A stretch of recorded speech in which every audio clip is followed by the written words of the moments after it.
آپ کو خیال نہیں آیا کہ تین بچے ان کے یتیم ہوئے اس معظم شخص کے؟ اگر تمہیں پتا تھا تو تم نے کیوں یہ سارا کام کیا؟ اور پھر آرام سے کال آف کر کے لانگ مارچ لوگوں کو سڑکوں پہ کہہ رہے ہو جلاؤ گراؤ مارو ان کو. وہی روش. آپ کا آپریشن ہوا ہے، اللہ تعالیٰ سے معافی مانگو.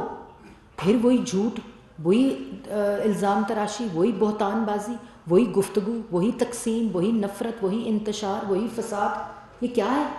انٹیلیجنس ایجنسیز نے اطلاع کی تھی کہ فرح گوگی اور بشرا بی بی کرپشن کر رہی ہیں. ان کو یہ اطلاع تھی کہ ہیروں کا سودا ہو رہا ہے، 2 کیرٹ سے 5، 5 سے 4، 4 سے 6، 6 سے 10.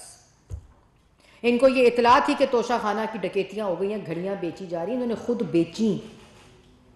20% کی پالیسی کو 50% پہ کر کے گھڑی کو 20% پہ خرید کر، گھڑی کی قیمت پہلے بیچ کر پیسے بعد میں جمع کرا کر، وہ ہیروں کا سیٹ $5 ملین کا سیٹ بنا تھا جو ان کو ملا، وہ $2 ملین میں بیچ کر اور چارٹر کا کے جہاز فرح گوگی وہ بیٹی فرح بیٹی کو دیا.